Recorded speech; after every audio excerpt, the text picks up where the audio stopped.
They laughed at my mother's funeral. As you heard me right, laughed. While I stood at the front of the cracked church, clutching the last photo I had of the only woman who ever loved me unconditionally, I heard them, my family, snickering in the back pews. Whispering things like, "At least she won't be dragging anyone else down," and, "broke and buried just like we said she'd be." I was 17. No father. No money. No home. And apparently, no family. That day I didn't just bury my mother. I buried whatever childish hope I had that blood meant loyalty. You see, my mother wasn't perfect. She made mistakes. Mostly trusting the wrong people, including the man who got her pregnant and vanished the minute the ultrasound showed me. She raised me on waitress tips and second-hand dreams. She skipped meals so I could eat, scrubbed motel floors after her day shifts, and sold her wedding ring just to buy me books. But none of that mattered to them. To my aunts and uncles and cousins, she was a stain on their respectable name. She was the woman who borrowed $20 but couldn't pay it back. The one who didn't show up to family barbecues because she had to work doubles. The one who wore the same black coat to every holiday dinner and smiled through their insults because she didn't want me to hear her cry later in the car. They treated her like a ghost long before she died. And when she finally did, all they could say was, "At least the girl's old enough to fend for herself now." They didn't offer me a place to stay, or money, or even a damn ride home. But that's the thing about being abandoned. It forces you to either break or burn. I chose fire. The night after the funeral, I packed every piece of my life into a garbage bag, literally, and walked to the nearest shelter. I remember holding my mom's obituary in my fist like a lifeline. "I'll make them remember her name," I promised myself. Not the way they wrote it. The way she lived it. But life wasn't suddenly waiting to hand me some poetic redemption arc, no. It got worse before it got even a little better. I was homeless for 5 months. I scrubbed dishes in a greasy diner by day and studied by night under a flickering bus stop light with nothing but a donated algebra book and a cracked phone someone left at a laundromat. I didn't sleep much. I didn't eat enough. But I worked. And I dreamed. You know what else I did? I remembered every face that sneered at my mother. Every cousin who told me I'd end up like her, poor and useless. Every time someone laughed when I said I wanted to go to college. I held on to those memories like gasoline, and every day I woke up was a match. Then came my first break. A local librarian, Miss Carla, noticed me sneaking into the library every morning. I'd study, nap in the back, and never talk to anyone. One day she left a scholarship flyer in the book I always borrowed, Foundations of Business. She circled a note in the corner that read, "You're not invisible. Not to everyone." That flyer led to a program for disadvantaged youth, which led to a mentorship, which led to a part-time internship, which led to community college, which led to my life beginning. I studied like it was war. I worked like I was starving because I didn't just pass my classes, I dominated them. And when I got into a 4-year university with a full scholarship, I made sure the acceptance letter sat right next to my mom's framed photo. They said I'd die broke like her. I was just getting started. But revenge isn't about success. It's about who's watching when it happens. And they would watch. I made sure of it. As I climbed, from an unpaid intern to an executive assistant, from a side-hustling graphic designer to a self-taught coder launching my first app, I kept receipts. Not of purchases but of pain. Memories. Names. Faces. Dates. Every person who spat on me during my fall. And when my app sold for 6 figures, I didn't celebrate. I went silent. Why? Because a storm doesn't announce itself before it hits. And my storm had just begun to gather. I used the money not just to upgrade my life, but to rebuild it in my mother's honor. I started a non-profit in her name for single mothers struggling below the poverty line. I bought her favorite diner when it went up for sale and renamed it Maggie's Light. And I wore the coat she wore to every family function the day I walked into my high school reunion, draped in designer from the neck down just to feel her close. Every ounce of success I had was a torch. And I was going to set their lives on fire. But that's only the beginning. What's next?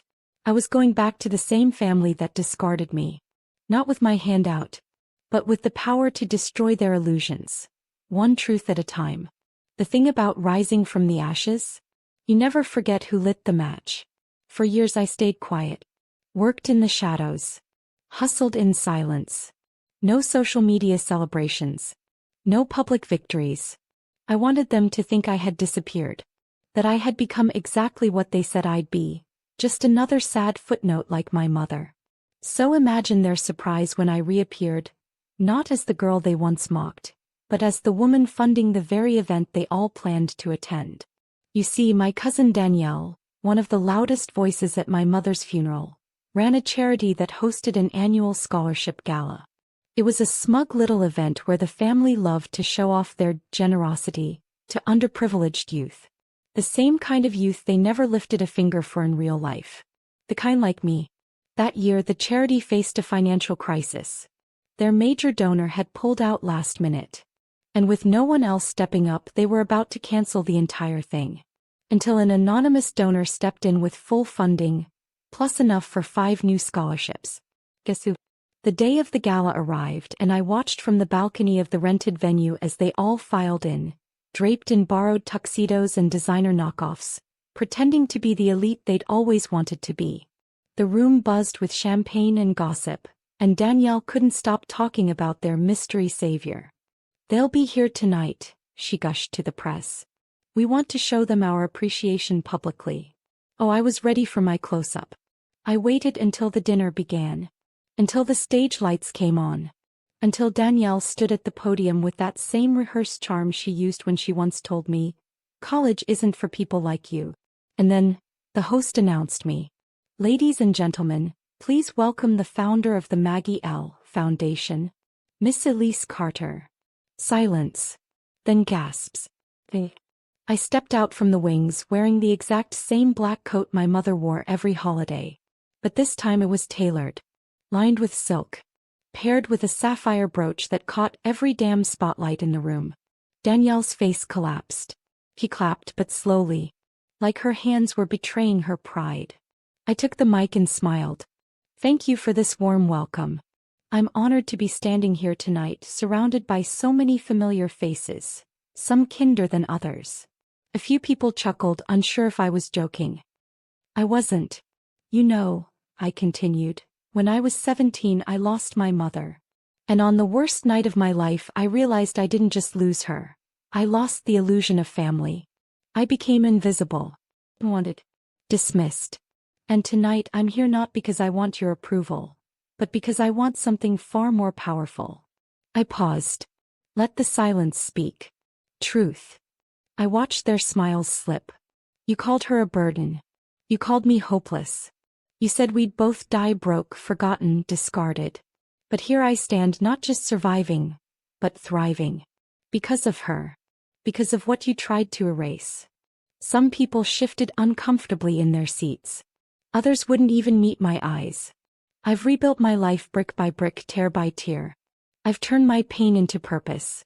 And now, every scholarship given tonight will carry the name of a woman you tried to reduce to a whisper.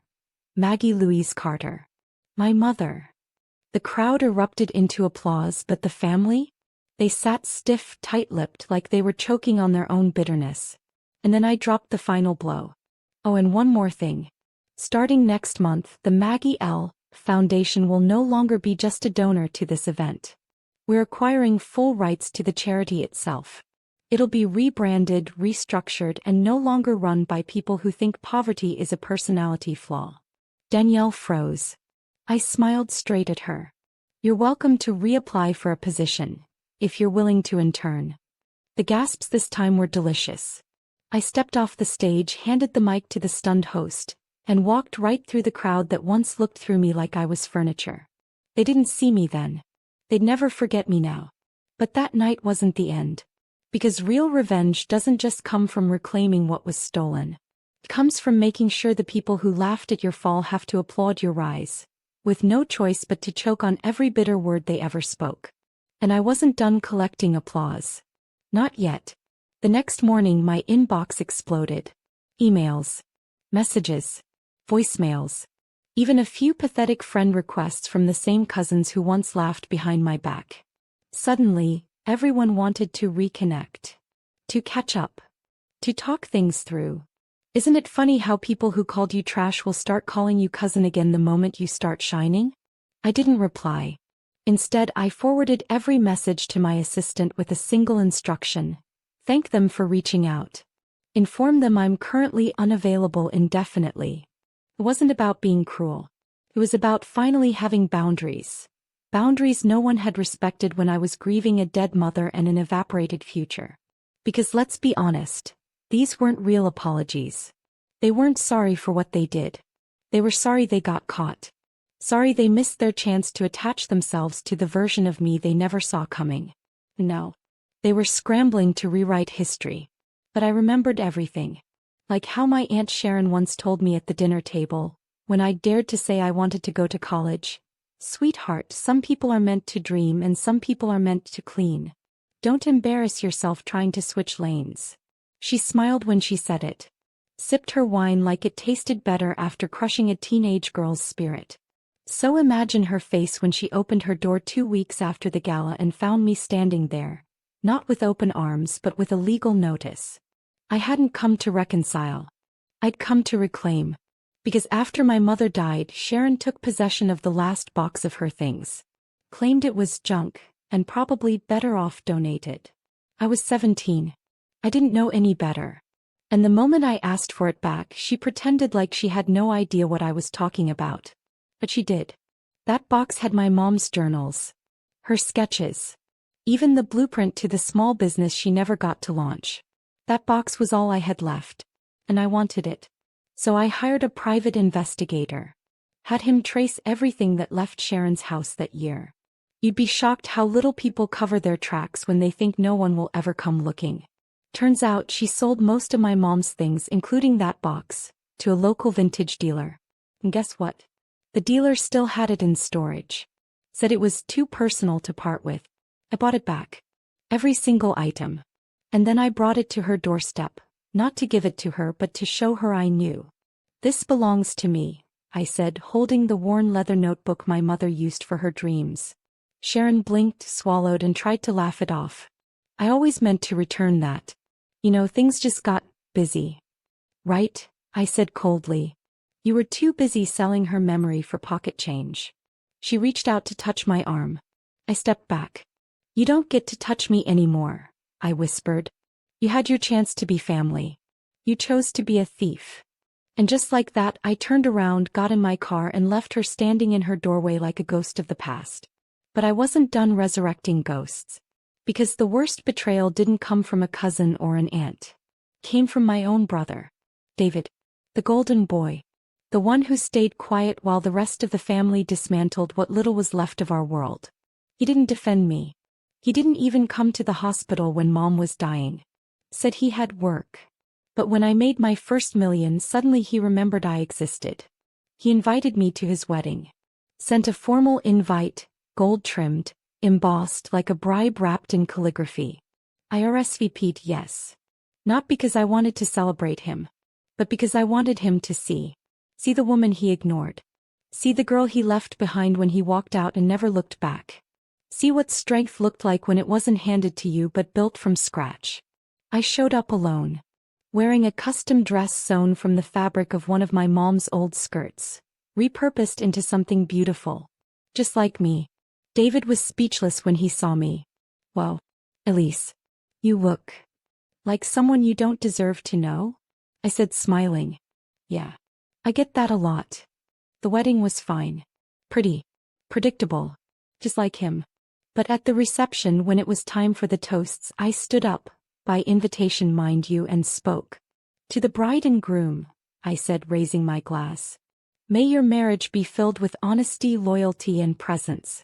The kind of presence some of us had to grow up without. There was an awkward silence. David looked like he wanted to crawl under the table. Me. I sipped my champagne, smiled, and basked in the discomfort. Because I wasn't just the black sheep anymore. I was the storm. The reckoning. The living reminder that no matter how much they tried to bury me, I was a seed. And I had bloomed. The whispers never really stopped. Even after the gala. Even after my name appeared in Forbes' Top 30 Under 30. Even after I built my own tech company from the ashes of every no I'd ever received. They still whispered. She just got lucky. She probably has a rich boyfriend bankrolling all that. Let's see how long it lasts. But you know what the worst part was? It wasn't the strangers. It wasn't the jealous classmates or snarky old professors who once said my ideas were too ambitious for someone like me. No. The worst part was hearing those whispers echo out of my own family's mouths. My Uncle Gerald, my mom's older brother, called me one day and left a message that still plays in my mind like a broken record. Elise, I don't know what kind of image you're trying to put out there, but remember your roots. Remember where you came from. Don't act like you're better than us. Better than them. I was them. I had their blood, their pain, their history. The difference was, I chose not to be defined by it. But I'll admit, his words hit a nerve. Because that was the problem all along. In their eyes, rising above meant abandoning them. Succeeding meant betraying some unwritten contract that said women like me, quiet, grieving, poor, should stay in our place. They wanted me humble, invisible, grateful for crumbs and silent about injustice. And for a while I was the girl who said thank you even when I was being insulted. The one who took up less space so others could shine. The one who thought love meant tolerating betrayal just to keep the peace. Not anymore. That girl died the day I realized that my mom's legacy wasn't poverty. It was perseverance. She didn't raise me to survive just long enough to settle. She raised me to fight. To win. So I made a decision. If they were going to whisper, I was going to give them something louder to talk about. That summer, I announced the launch of the Elise Foundation for Girls Who Dared to Dream. A fully funded initiative for young women from underserved communities to pursue careers in tech, entrepreneurship, and leadership. Full scholarships, mentorships, travel opportunities, everything I never had. And I did something even bolder. I named the first building after my mother. The Diane Whitmore House of Innovation. I made sure the dedication ceremony was open to the public. I invited the press. I personally sent invitations to every member of the family who once said I'd end up like her. Broke, broken, forgotten. They came, of course. Curiosity is a stronger pull than shame. And when they stood there under that shimmering banner bearing my mother's name, with cameras flashing and girls from every walk of life cheering and crying, I looked them straight in the eye and smiled. Thank you for being here, I said with a warmth they didn't deserve.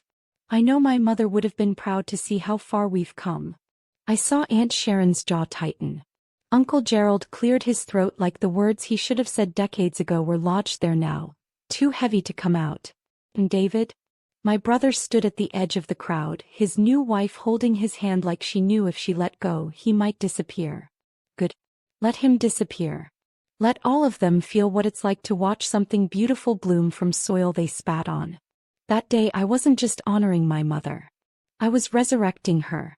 Every forgotten dream, every sacrifice, every late night she worked to keep us fed, all of it was carved into the bricks of that building. Into the foundation of the life I built from scratch. And when the ceremony was over, a young girl, maybe 15 with wild curls and tear-streaked cheeks, came up to me. She held my book in her trembling hands. The one I wrote about my journey. Unwritten Code, a memoir of motherless grit. Ms. Whitmore, she whispered. Your story's mine too. And now I know I'm not crazy for wanting more. I knelt to her level, took her hand and said the words I once needed someone to say to me. You're not crazy, sweetheart. You're capable. Don't let anyone dim what scares them. She cried harder. I held her longer. And for the first time in a long time I felt peace. Not because I'd won, but because I'd healed. There's a difference. Winning means proving them wrong. Healing means they don't even matter anymore. I'd be lying if I said I didn't savor every moment their eyes followed me like shadows, finally realizing they hadn't just underestimated me. They'd buried treasure. And I'd dug myself out. I wish I could tell you that after the ceremony the whispers stopped. That the people who had mocked my mother, ignored me, and laughed behind closed doors finally realized the damage they'd done and apologized. But they didn't. They came back, but not with apologies. They came back with hands outstretched and pockets turned inside out. It started with Aunt Sharon. The same woman who once told me I'd never be more than a janitor's daughter, called me one afternoon like we were best friends who just hadn't spoken in a while. "Elise, sweetheart," she said, her voice sticky sweet with fake affection, "I've been following your amazing journey. Truly inspirational. Your mama would be so proud. I was wondering if you could help my son out. He just lost his job and you know how the market is. Maybe a little consulting gig." Her son. You mean Kevin? The one who once poured milk in my backpack in middle school and told everyone my mom was a cleaning lady loser? I smiled through the phone. "Aunt Sharon, I'm so glad you reached out." "Really? But we're actually full on staffing right now. Best of luck to Kevin though." Then came Uncle Gerald. Oh, Gerald. He didn't even bother with pleasantries.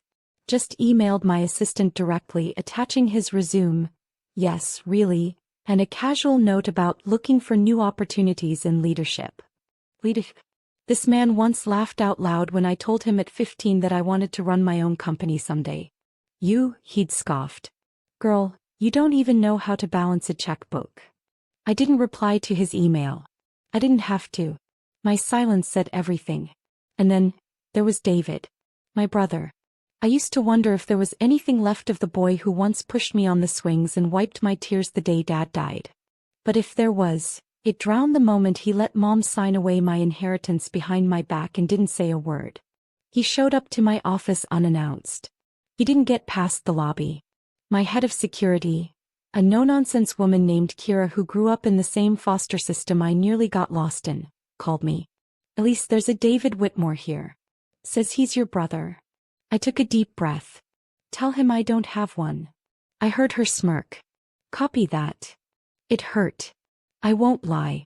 There's no revenge so sweet it numbs the pain of family choosing betrayal over loyalty.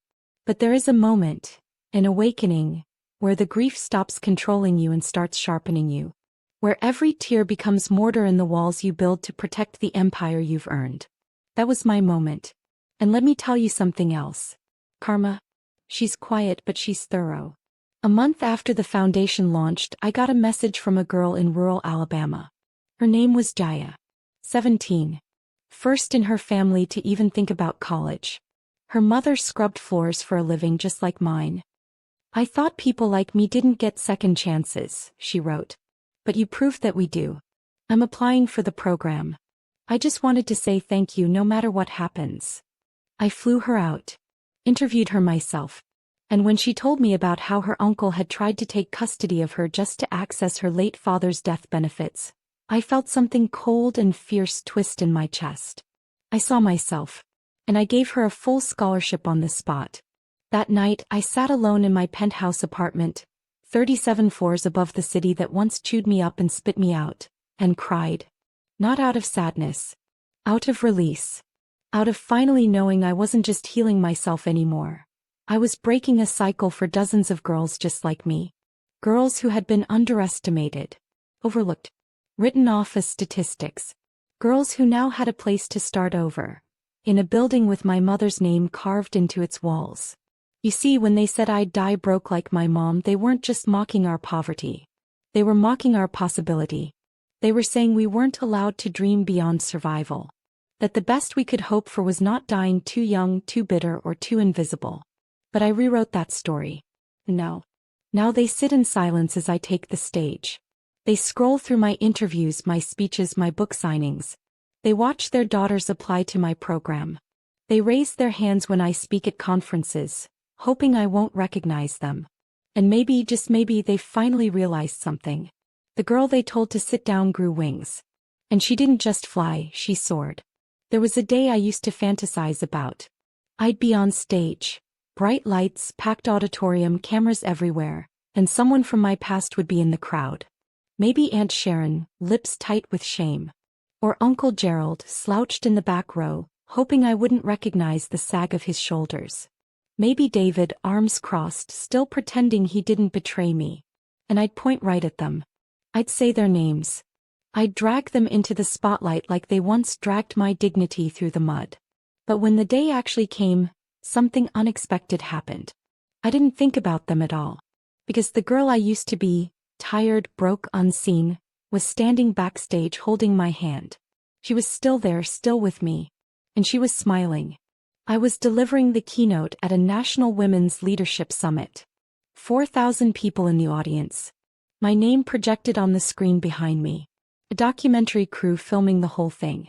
As I stood at the podium, I remembered all the nights I cried myself to sleep after Mom died. All the days I ate lunch alone at school because I was the janitor's daughter. The day the lawyer read the will and told me my mother had signed away my inheritance for the good of the family. I remembered every lie, every betrayal, every slammed door. And I used it as fuel. My name, I said to that crowd, my voice steady and proud, was once something people laughed at. Elise Whitmore. The girl with the cleaning lady mom. The girl who wasn't college material. The girl they said would die broke. A hush fell over the room. But I stand here today, not in spite of that story but because of it. My mother taught me something no textbook ever could. How to fight for a future when no one else believes you deserve one. She didn't leave me millions. She left me resilience. And that turned out to be more powerful than any check could have been. The applause thundered like a wave. I didn't cry. I breathed. Later, as I walked through the reception hall, a young woman stopped me. She looked no older than 19. Dark circles under her eyes, calluses on her hands, just like I once had. "You're the reason I didn't give up," she whispered. "You made me feel like I wasn't trash. Like I could be someone." I hugged her so tight I thought we might both break. Because I knew exactly what that moment meant. Not just for her. For every girl still sleeping in her car, still working 2 jobs, still being told she'll never be enough. I didn't need revenge. I was the revenge. Not the petty, screaming kind, but the silent, powerful kind that builds empires with bricks once thrown in hate. My foundation now funds full-ride scholarships for over 100 young women every year. We launched a mentorship program for survivors of family betrayal and financial abuse. We even built housing for homeless mothers in my mom's name. Her name. Not the one they mocked. The one I turned into a legacy. I went back to the same lawyer who handled the original will. He didn't recognize me at first. He shuffled his papers like he couldn't believe the woman in the tailored pantsuit was the same teenager who once sat across from him crying in worn-out sneakers. "Just wanted you to know," I told him, handing him a glossy brochure of the foundation, "that you played a part in this. Thanks for teaching me exactly how cruel the system can be. I made sure to change it." He didn't say a word. He didn't have to. The silence. That was my favorite sound. Because when the world tells you you're nothing, and you prove them all wrong, that silence is everything. No. I live for the girls like me. For the ones who were told to shut up and stay small. For the daughters of cleaning ladies, factory workers, single moms, and second chances. We're not waiting to be chosen anymore. We're choosing ourselves. And we're rewriting every last chapter. So if you're still watching, if your hands are shaking, if your heart is racing because this feels too close to home, remember this. You are not too broken to rebuild. You are not too late to begin again. You are not unworthy of the life they said you'd never have. You are someone's legacy in the making. Don't you dare give up. If this story moved you, don't scroll past it. Take a second to leave a comment sharing your thoughts and send it to someone who needs a reminder of their worth. And make sure you subscribe. New powerful stories drop every single day and you won't want to miss what's coming next.